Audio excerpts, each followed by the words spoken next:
మీరు ఎలాంటి బిజినెస్ చేస్తున్నా ఏఐ టూల్స్ ద్వారా మీ బిజినెస్ ని డబుల్ చేసుకోవచ్చు. జస్ట్ 49 రూపీస్కే ఏఐ టూల్. నమస్తే కళ్యాణ్ గారు. నమస్తే జయ గారు.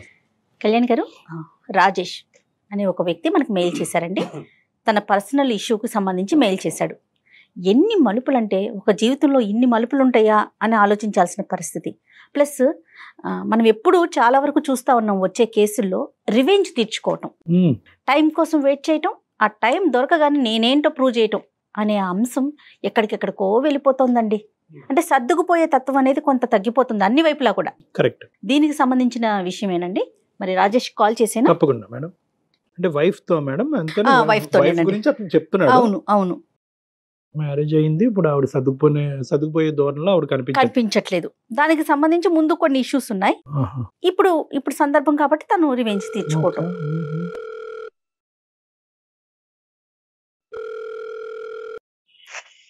హలో హలో, రాజేష్ గారండి? అవును మేడం. నేను జయానండి, అందమైన జీవితం ప్రోగ్రామ్ నుంచి కాల్ చేస్తున్నాను. నమస్తే మేడం. నమస్తే రాజేష్ గారు. నమస్తే అండి. మీ మెయిల్ నేను చూశాను. నాతో పాటు డాక్టర్ కళ్యాణ్ చక్రవర్తి గారు ఉన్నారు. ఒక్కసారి మీరు మెయిల్లో పెట్టిన విషయాన్ని డాక్టర్ గారికి చెప్తే ఆయన సలహాలు సూచనలు మీకు అందిస్తారు. రైటా? ఓకే. రాజేష్ గారు నమస్తే అండి. నమస్తే సార్, కళ్యాణ్ చక్రవర్తి సార్. నమస్తే. ఏంటి చెప్పండి రాజేష్ గారు, ఏంటి సమస్య? సార్, అది నాది ఒక చిన్న మిడిల్ క్లాస్ ఫ్యామిలీ సార్ నాది. Right sir. ఒక నేను, మా వైఫ్, ఒక ఇద్దరు పిల్లలు ఉంటారు. డైలీ మార్నింగ్ 9కి వెళ్ళటం, ఈవినింగ్ 6 రావడం. నాది షేర్ మార్కెట్ సార్ నాది. ఇంకా లాట్ ఆఫ్ బ్రదర్స్, మీకు అర్థమయ్యే ఉంటారు సార్. మీకు అవునవును. పెళ్లి చేసుకున్నప్పుడు కొన్ని సంవత్సరాలకు బాగానే జరిగిపోయింది సార్. నాకు ఎవరైతే నేను మ్యారేజ్ చేసుకున్నానో ఆ వ్యక్తి నుంచి నేను ఒక టార్చర్ అనేది అనుభవించాల్సి వస్తుంది సార్. నేను మా ఫాదర్ ఫుల్ గా డ్రింక్ చేస్తారు. మా మదర్ ఏమో నేను చిన్న వయసులోనే 5th క్లాస్ 6th క్లాస్ చదివి టైంలోనే వాళ్ళు విడిపోయారు సార్. మా ఫాదర్ ఎక్కడికి వెళ్ళిపోయారు. మా మదర్ దగ్గరే మేము ఇద్దరు పిల్లలు, మా అక్క, నేను కూడా ఉంటున్నాం సార్. మదర్ చాలా కష్టపడి పెంచారు మేడం. ఒక మా సమతలో మా అక్కకి పెళ్లి చేసాం. నా విషయం దగ్గరకు వచ్చి ఏం జరిగిందంటే, నేను చదువుకునే టైంలో నేను మా దూరపు బంధువులు ఒక అమ్మాయిని నేను ప్రేమించాను సార్. ప్రేమించడం కొన్ని సంవత్సరాలు మాకు కూడా చదువుతో పాటు ప్రేమ కూడా చాలా రోజులు కంటిన్యూ అయింది. నేనైతే ఎవరైతే ప్రేమించానో వాళ్ళ అమ్మాయి పెళ్లికే నేను వెళ్లాల్సి వచ్చింది. ఆ అమ్మాయి ఎలా మిస్ అయిందంటే, వీళ్ళు మిడిల్ క్లాస్ ఫ్యామిలీ, వీళ్ళ ఫ్యామిలీ మదర్ పర్ఫెక్ట్ వేలో లేరు, వీళ్ళ పిల్లలు కూడా ఇలాగా ఈ వేలోనే ఉంటారు. అదొకటి మెయిన్ పాయింట్. రెండో పాయింట్ వచ్చి వీళ్ళకి డబ్బు లేదు. మిస్ అవడం వల్ల నేను ఇదే పట్టుదలగా పట్టుకుని ఎలాగోలాగా నేను దేని వల్ల అయితే నేను ఒక దాన్ని మిస్ చేసుకున్నా నా జీవితంలో గానీ, ఇది మిస్ అవ్వకూడదని చాలా కష్టపడ్డాను సార్. హైదరాబాద్ వచ్చేసాను. మా సిస్టర్ మ్యారేజ్ అయిన తర్వాత, మ్యారేజ్ అయిపోయిన తర్వాత నేను ఇంకా హైదరాబాద్ వచ్చేసా. ఇక్కడ రెస్టారెంట్ లో పనిచేస్తూ, హోటల్లో పనిచేస్తూ, ఇక్కడ నేనే అక్కడ నేర్చుకున్న దాంతో నేనే హాస్టల్ పెట్టి ఒక లైఫ్ లో కొంచెం నేనైతే సెటిల్ పోసి, మళ్ళా దాని దగ్గర నుంచి కొంచెం అమౌంట్ పోగు చేసి బిజినెస్ పెట్టి, బిజినెస్ ద్వారా నేను సర్వే అవుతున్నాను మ్యామ్. రైట్. అమ్మ ఎక్కడ ఉన్నారు? మీతో పాటే ఉన్నారా? అమ్మ మాతో పాటునే ఉన్నారు. నేను మ్యారేజ్ చేసుకున్నాను, అమ్మ మాతో పాటునే ఉన్నారు మేడం. మీరు మ్యారేజ్ కూడా చేసేసుకున్నారు? మ్యారేజ్ కూడా చేసేసుకున్నాం మేడం. మ్యారేజ్ చేసుకుంటా కూడా కారణం ఉంది. ఏంటండి? ఒక అమ్మాయిని పెళ్లి చేసుకోవాల్సి వచ్చింది సార్, తప్పనిసరి పరిస్థితిలో. అది ఎక్కడ జరిగిందంటే, నేను ఏవైతే మా దూరపు బంధువుల అమ్మాయి పెళ్లికి వెళ్ళానో ఆ పెళ్లిలో ఈ అమ్మాయి మా దూరపు బంధువు, ఈవిడ కూడా నాకు రిలేటివ్స్ లో మరదలు అవుతుంది. ఆవిడ అందులో మ్యారేజ్ లో నన్ను చూసింది. ఎలాగైనా సరే పలానా రాజేష్ నేను చేసుకుంటానని ఆ అమ్మాయి పట్టుబట్టింది. రైట్. నేనేంటంటే మా ఫ్యామిలీలో నేను మ్యారేజ్ అయితే చేసుకోను, అసలు 100% చేసుకుని నా జీవితం సరిపోతుంది అని నేను ఒక మైండ్ లో ఫిక్స్ అయిపోయాను. ఎందుకని? ఫస్ట్ ఇన్సిడెంట్ కండి? First incident. రైట్. ఓకే. మా లవ్ అయితే అక్కడ మిస్ అయింది. మా ఫాదర్ మదర్ అలాగా దాని వల్ల మనసులో పెట్టుకుని నాకు మా పెళ్లి అనే దాని మీద విరక్తి కలిగింది మేడం. ఓకే. లాస్ట్ కి ఏమైందంటే, ఈ అమ్మాయి నన్ను ప్రేమించింది అన్నట్టు నాకు తెలిసింది సార్. మా అక్కల ద్వారా. ఈ అమ్మాయి నా కోసం 7-8 సంవత్సరాల నుంచి వెయిట్ చేస్తుంది సార్.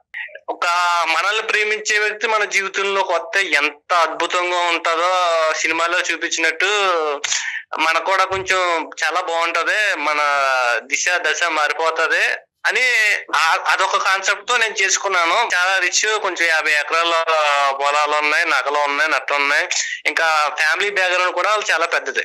రైట్. ఏదేమైతేమి మీరైతే పెళ్లి చేసుకున్నారు ఆ అమ్మాయిని? ఎలాగైతే పెళ్లి చేసుకున్నాం. ఓకే, నెక్స్ట్ అండి. పెళ్లి చేసుకున్నాం. ఎలాగా కొన్ని రోజులు బాగానే గడిచింది. మేము మా అమ్మని తీసుకొచ్చి హైదరాబాద్ వచ్చేసామండి. హైదరాబాద్ వచ్చిన తర్వాత నేనైతే ఎక్కడ ఉన్నానో అదే హైదరాబాద్ లో మా అమ్మని వేరే ఇంట్లో పెట్టాల్సి వచ్చింది. ఎందుకంటే మా అమ్మగారినే సరిగ్గా పట్టించుకోకపోవడం, టైంకి మెడిసిన్ ఇవ్వలేకపోవడం, సరిగ్గా చూసుకోకపోవడం, ఇంకా తిట్టిందే తిట్టడం ఏదన్నా. ఇంకా ఆవిడకి కూడా నాకు కూడా ఇంటికి వచ్చినప్పుడు మా అమ్మగారు ఆఫీస్ నుంచి వచ్చిన తర్వాత చెప్పి లోపలికి నా మనసు కూడా చాలా గాయమైంది సార్. అత్త కోడళ్ళకి పడల. ఆవిడ కోరుకున్నారండి మీ భార్య వచ్చి మీ అమ్మ ఇక్కడ ఉండటానికి వీల్లేదు అనే మాట వచ్చిందా, లేదంటే మీరే ముందు జాగ్రత్తగా అమ్మకి ఎందుకు ఎలాగా మదర్ అక్కడ ఊళ్ళో ఉంటుంది కదా, నేనే వయసులో కొంచెం బాగా కొంచెం ఏజ్ పడింది, చిన్నప్పటి నుంచి కష్టపడి వచ్చింది కదా, కొంచెం రెస్ట్ కొంచెం సుఖపడుతుంది కదా మేము ఇక్కడ తీసుకొచ్చాను సార్. మీరు ఆ నిర్ణయం తీసుకోగానే మీ వైఫ్ ఓకే అని చెప్పారా, ఎందుకండి ఆ పని చేస్తున్నారని అన్నారా? ఓకే అనలేదు సార్. పర్లే కొంచెం కొన్ని రోజులు ఉండొస్తారు, వెళ్ళే ఆడవాళ్ళు వాళ్ళ లేడీస్ వెళ్ళే సర్దుకుంటారు అని నేను ఇలా అనుకున్నాను సార్. రైట్. ఓకే. మార్నింగ్ లేచి కొంచెం వీళ్ళకి టిఫిన్ పెట్టడం, కాఫీ పెట్టడం గానీ, మెడిసిన్ ఇవ్వడం గానీ, ఒక మినిమం బేసిక్స్ కూడా చూసుకోలేకపోతుందండి. మా మదర్ కి ఏమో కీళ్ళ నొప్పుల వల్ల టైం కి టాబ్లెట్స్ వేసుకోపోతే చాలా ప్రాబ్లం అవుతాయి. అమ్మ ఇష్యూ ఒకటి, ఇంకా అమ్మ ఇష్యూ ఒకటి. ఎక్కువ మెయిన్ ఇష్యూ అంటే మమ్మీ కన్నా సిస్టర్ అండి, మా అక్క. అయ్యో, ఓకే. ఆమెదేం ఇష్యూ అండి? మా బావగారు వేరే దుక్కున ఒక 20,000 కి వేరే దుక్కున జాబ్ చేస్తున్నారు లాంగ్ లో జాబ్ చేస్తుంటే, నువ్వు కూడా ఇక్కడ ఎందో ఉండడం ఎందుకు, నువ్వు వెళ్ళిపో. పెళ్ళైన తర్వాత కూడా అక్క మీతో పాటు మీ ఇంట్లోనే ఉందా? మా ఇంట్లోనే ఉంది మేడం. మా మమ్మీ మా సిస్టర్ ఇద్దరు కలిసి ఉండేవారు. వాళ్ళిద్దరు ఉండేవాళ్ళు, మీరు ఓకే రైట్. ఏం జరిగిందంటే ఈవిడి సూటు పోటు మాట్లాడడం వల్ల ఏదో మాట అన్నా కూడా మా సిస్టర్ భరించలేని వ్యక్తి అండి. దాని వల్ల ఒకనొక టైంలో ఆవిడ ఆత్మహత్య చేసి చనిపోయిందండి.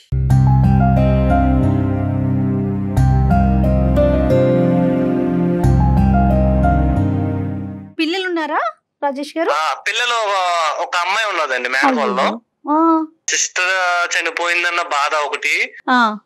ఆ సిస్టర్ చనిపోవడం వల్లే మా మదర్ కూడా కొంచెం హెల్త్ డిసప్పాయింట్ అయిపోయింది. ఈవిడి నేను పెళ్లి చేసుకున్న వ్యక్తి మాటల్లో ఎంత టార్చర్ పెట్టుంటే ఎంత ఆత్మహత్య చేసుకునే పొజిషన్ వెళ్ళిపోద్దని నేను అస్సలు ఎంత థింక్ చేసినా నాకు అవ్వట్లేదు సార్, డైజెషన్ కూడా అవ్వట్లేదు.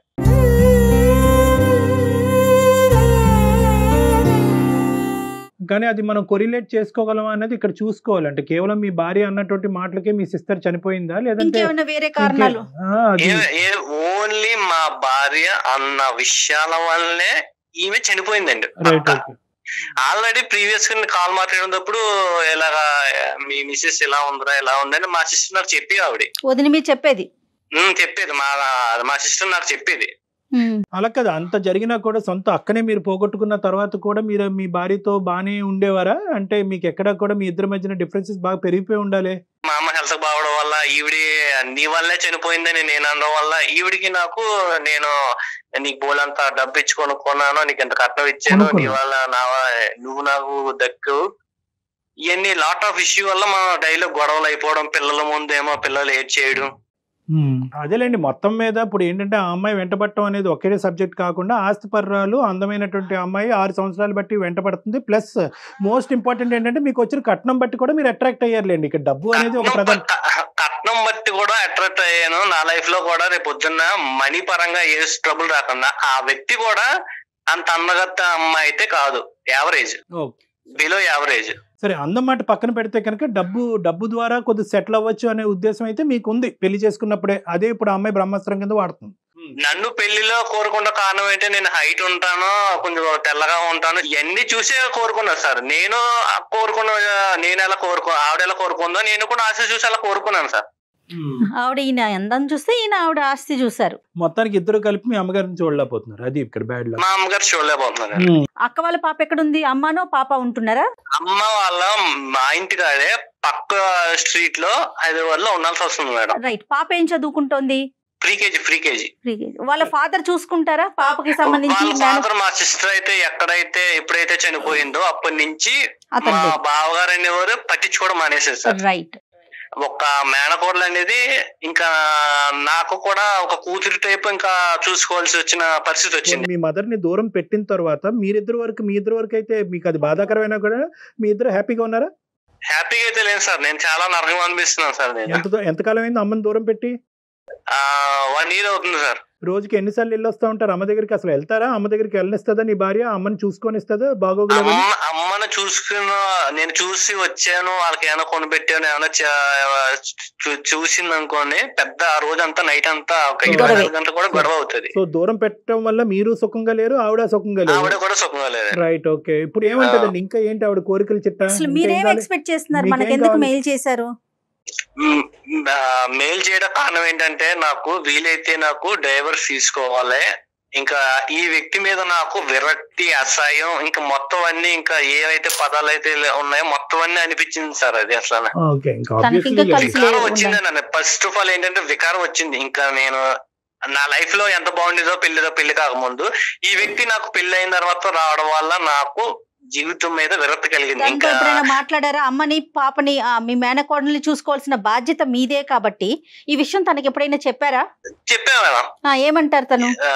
నాకు చూసుకోవాల్సిన అవసరం లేదు, నేను కొనుక్కున్నాను, డబ్బు పెట్టి కొనుక్కున్నాను, నిన్ను చూసుకోవాల్సిన అవసరం నాకేంటి, నిన్నే నేను చూసుకోను, లేకపోతే మీ మదర్ ని మీ మేనకోవాలని చూసుకోవాల్సిన అవసరం నాకేముంది?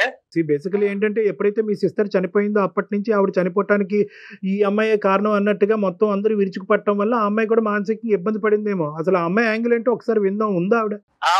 నేను కాన్ఫరెన్స్ కలుపుతాను సార్. నేను ఆవిడ పేరు మమత గారు. ఓకే, ఒకసారి కలపండి, మాట్లాడదాం. Okay sir. ఇతను ఏమంటున్నాడు మేడం?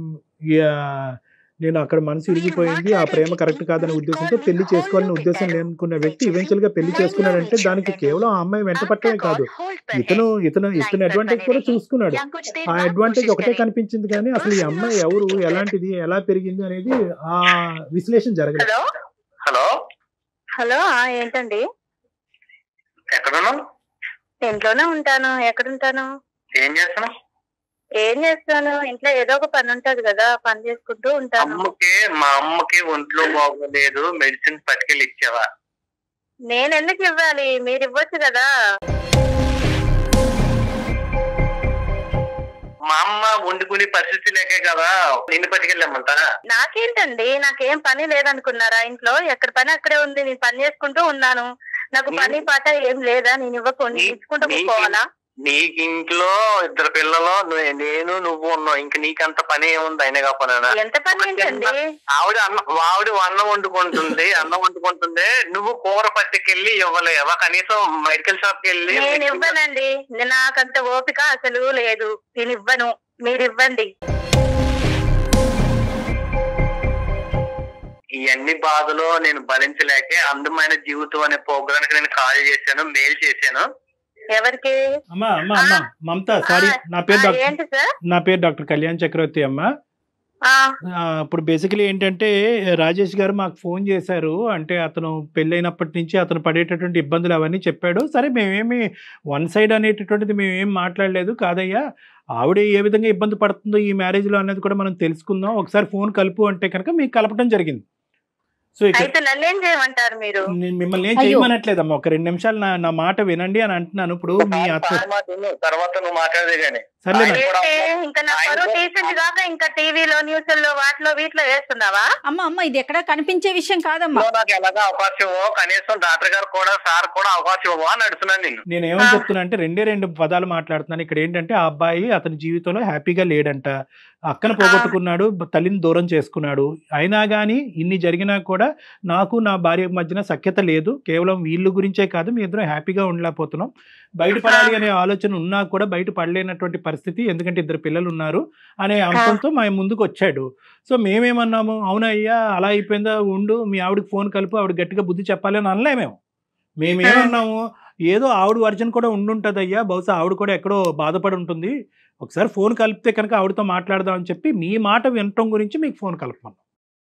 నేను బుద్ధి చెప్పించుకునేంత ఏం లేదులేండి అక్కడ. అదే సరే, నా దగ్గర మాట్లాడినట్టు నువ్వు సార్ దగ్గర మాట్లాడు, మాకు అర్థమవుతుందా? ఏంది నీ గోడ అసలుకి, ఏంది నీ బాధ ఏంది నాకు అర్థం కావట్లేదు. అమ్మమ్మ రాజేష్, ఆవిడ అలా మాట్లాడటం వల్ల నేనేం ఇబ్బంది పడట్లేదు, ఎందుకంటే నేను ఆవిడకి సంస్కారం ఇస్తున్నాను, ఆవిడ ఇవ్వలేకపోతున్నందుకు నో ప్రాబ్లం. నీతో నేను సంస్కారం నేర్పించుకునేంత ఏమీ లేదు అక్కడ. నువ్వు నన్ను 6 సంవత్సరాలు టార్చర్ పెట్టావు నువ్వు నన్ను. అలాంటి నీకు ఇప్పుడు నేను సంస్కారం ఇయ్యాలా? కొట్టే వచ్చిన భర్తవి నువ్వు ఊరికే ఏం రాలే, నీ అవసరం కొద్ది నన్ను పెళ్లి చేసుకున్నావు. నేను నీ మాట వినేదేంది, నేను అసలు నీ మాట వినను, నేను చెప్పింది నువ్వు చెయ్యాలి అంతే.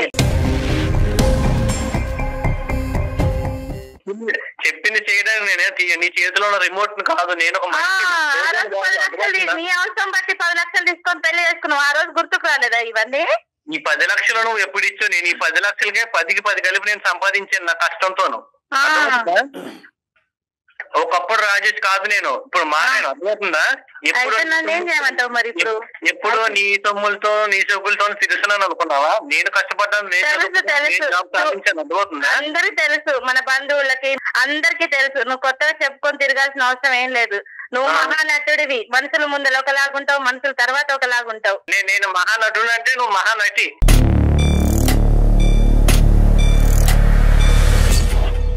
సబ్జెక్ట్కి వద్దాము. మమత అమ్మ, మీరు 6 సంవత్సరాల పాటు అతని చేతుల్లో ఇబ్బంది పడ్డాను అని అన్నారు, ఏంటి అది ఒక్కసారి చెప్పండి అమ్మా. నా బంధువులతోని మా రిలేషన్ అందరితో నేను అడిగిపించాను, నేను చేసుకోనని ముఖాన కొట్టి పడేసేస్తాను. అసలు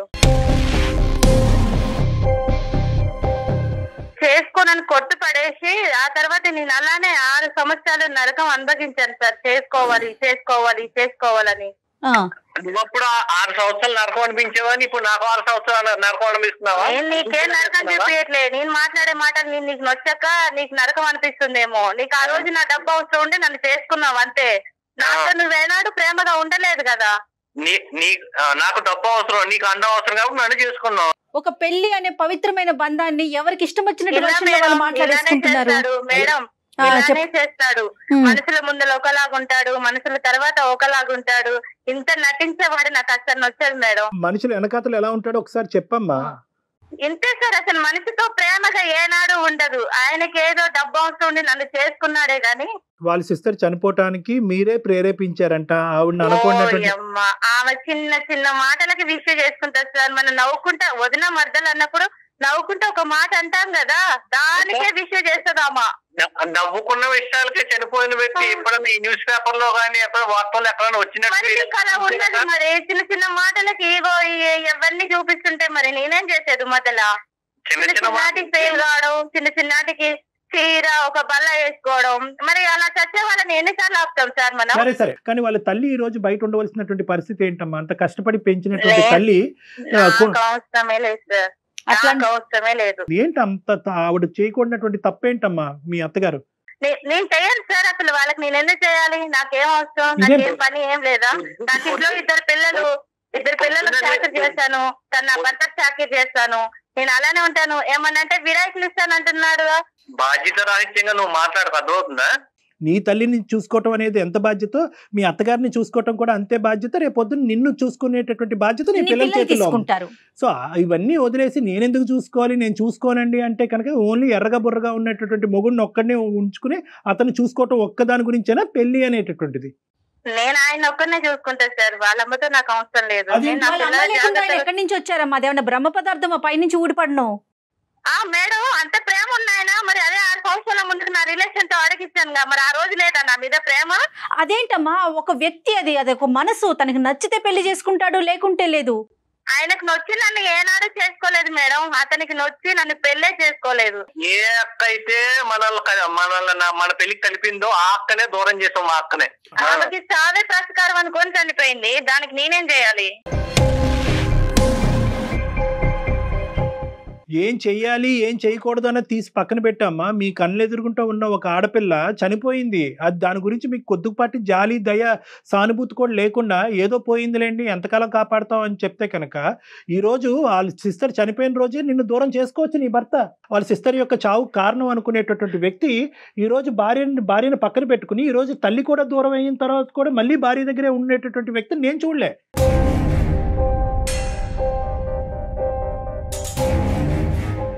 బహుశా ఇతని రిఫ్లెక్సెస్ చాలా స్లోగా ఉన్నాయా, ఇతను ఆలోచించలేకపోతున్నాడా, ఇతనికి దమ్ము ధైర్యం లేదా అనేటటువంటి మాటలు నేను ఉపయోగించవలసి వస్తుంది ఇక్కడ. ఇప్పుడు దమ్ము ధైర్యం లేక సార్ నేను ఒక కాంపిటేటివ్ వాళ్ళలో ఉంటున్నాను. ప్రతి దానికి కూడా నాకు ప్రతిరోజు నాకు చేసే జాబ్ నాకు సవాల్గానే ఉంటుంది సార్.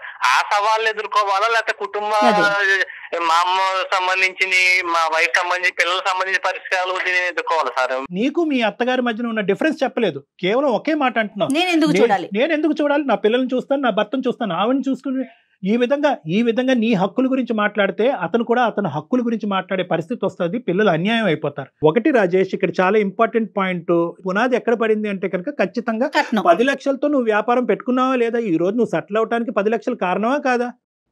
పెట్టుకున్నాను సార్ నేను.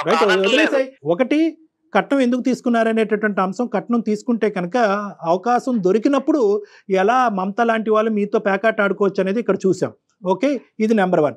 నెంబర్ 2, ఎస్ మీరు తీసుకున్నటువంటి కట్నంతో మీరు బిజినెస్ చేసుకుని అదంతా కూడా మొత్తం A to Z అంతా కూడా కుటుంబాన్ని కాపాడటానికే మీరు చూసుకున్నారనేది రెండో అంశం. మూడో అంశం ఏంటంటే కనుక ఇప్పుడు ఇక్కడ జరిగినటువంటి అంశంలో ప్రధానంగా మీ దగ్గర నుంచి వచ్చినటువంటి ప్రాబ్లం ఏంటి అని మమతాని అడిగితే కనుక ఏమీ చెప్పట్లేదు అమ్మాయి, కేవలం నాకు కావాల్సిన ప్రేమ రాలేదు అన్నట్టు.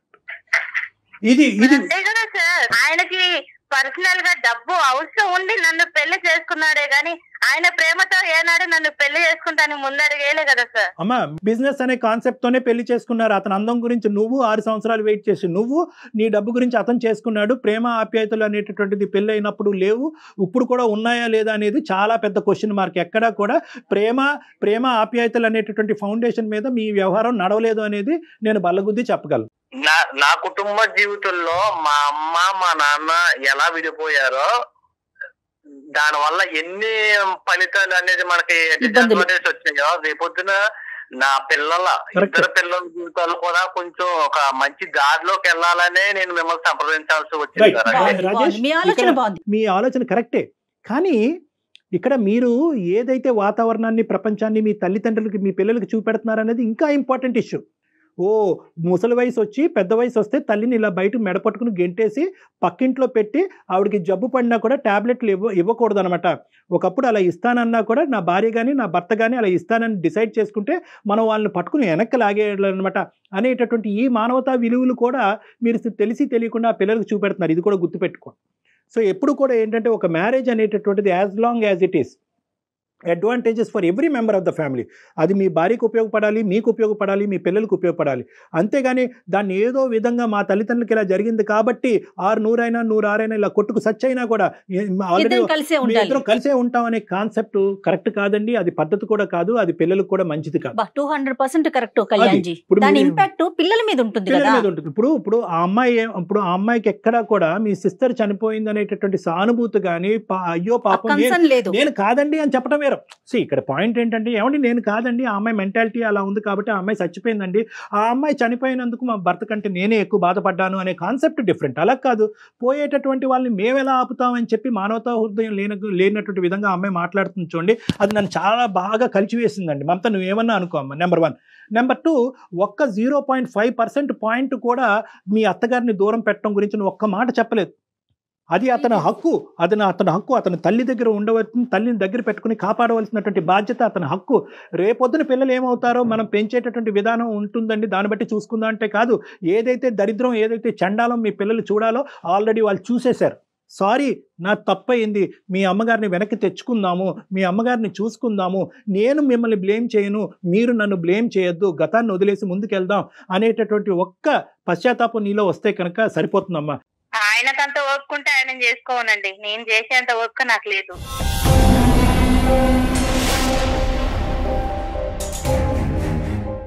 ఏంటమ్మా మమత, అసలు నువ్వు మాట్లాడేటటువంటి తీరేంటమ్మా? ఎప్పటికీ కూడా నువ్వు ఇదే వయసులో ఉండిపోతావు అనుకుంటావమ్మా? చావు వచ్చి తట్టదా? చావు వచ్చి మనకు వయసు రాదా? మనకు వృద్ధాప్యం రాదా? ఎప్పటికీ కూడా ఒక సపోర్ట్ లేకుండా 2 కాళ్ళ మీద పరిగెట్టేస్తామని అనుకుంటున్నావా? చాలా నీ ఓవర్ కాన్ఫిడెన్స్, చాలా ఎక్కువైంది నీ ఓవర్ కాన్ఫిడెన్స్. ఇదే పరిస్థితి కంటిన్యూ అవుతే కనుక ఈ పెళ్లి పెటాకులు అవడానికి 110% గ్యారంటీ. నేను చెప్తున్నాను, మీరిద్దరు విడిపోవటం గ్యారంటీ. దయచేసి ఆ పరిస్థితి రానివ్వద్దమ్మా. అంత వెయిట్ చేసి అతన్ని తీసుకున్నావు కదమ్మా, లైఫ్ కంటిన్యూ చేయాలి కదా. ఒక్కసారి ఇంట్రోస్పెక్ట్ చేసుకో. ఇక్కడ ఏంటంటే ఇది కాంపిటీషన్ కాదు, ఇది టగ్ ఆఫ్ వార్ కాదు, అటువైపు గట్టిగా లాగుతూ ఇటువైపు గట్టిగా లాగాలనే ఉద్దేశం కాదు. ఇది 2 పార్టీలు కాదు, ఇది ఎలక్షన్స్ కాదు, ఇది పోటీ కాదు, ఇది కుటుంబం. ఒకసారి చెప్పి మళ్ళీ వెనక్కి వెళ్ళు. ఈ అమ్మాయి అందమైన మనసు ఉన్నదని చేసుకున్నాను సార్. నేను అతిలోక సుందరని ఎక్కడ చేసుకోలేదు సార్. అది అయిపోయిందండి, ఇంకా అసలు ఆ విషయాన్ని వదిలేసేయండి. ఉంటాడండి ప్రతిసారి ఇలానే సౌందర్యం జీవితాంతం ఉంటదండి. ఏమండి మీరు అదే పెద్ద ప్రాబ్లం. మీ ఇద్దరి మధ్యన ఏదైనా ప్రాబ్లం ఉందంటే పెళ్లి అయినటువంటి ఆ 3 ముళ్ళ దగ్గర అయిపోయారు మీ జీవితం. అదే నేను చెప్పట్లేదు, ఆ అమ్మాయి ఏమో కట్నం దగ్గర ఆగిపోయింది, అతనేమో అందం దగ్గర ఆగిపోయారు. అది దాటి ముందుకు వెళ్ళట్లేదు అసలు. ఎక్కడైనా కూడా ఇద్దరిలో 0.5% ఈ కుటుంబాన్ని కాపాడి ఆ పిల్లల్ని కాపాడాలి అనే ఉద్దేశం రావాలి కదండి మమత. ఒక్కసారి ఆలోచించమ్మా, ఒక్కసారి ఆలోచించుకో. ఆయనకి ఇబ్బంది, ఆయన మీకు పిరదండి కదా సార్, ఆయన చెప్పుకోండి, నాకు చెప్పమాకండి ఇవన్నీ. ఏదమ్మా నేను చెప్పిన దాంట్లో తప్పే ఉందమ్మా? ఏమైనా బూతుమాట చెప్పానమ్మా? నేనేమన్నా అనుకున్నటువంటి మాట అన్నానమ్మా? తల్లి లాంటి పెద్ద నేను మంచిగా చేస్తున్నాను, వాళ్ళమ్మ చేసేంత ఓపిక నాకు లేదు. ఆయన మీ దగ్గరకు వచ్చాడు కదా, నాకు బాధ ఉన్నది, నాది ఇది చేయండి సార్, అది చేయండి అని ఆయనకు చెప్పండి, ఇవన్నీ నాకు చెప్పమాకండి.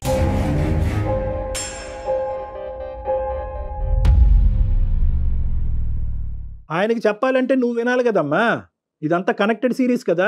నాకైతే వినే ఓపిక కూడా లేదు సార్. అదే పెద్ద ప్రాబ్లం. చెప్పేది అక్కడ నీకు చెవులో సోచ్ చెప్పడానికి రాలేదు, మన జీవితానికి ఒక పరిష్కారం చూపించడానికి.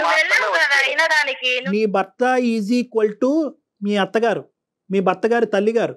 సో నేను నా భర్త కాదు. ఆవిడని ఎవరిని చూస్తారు?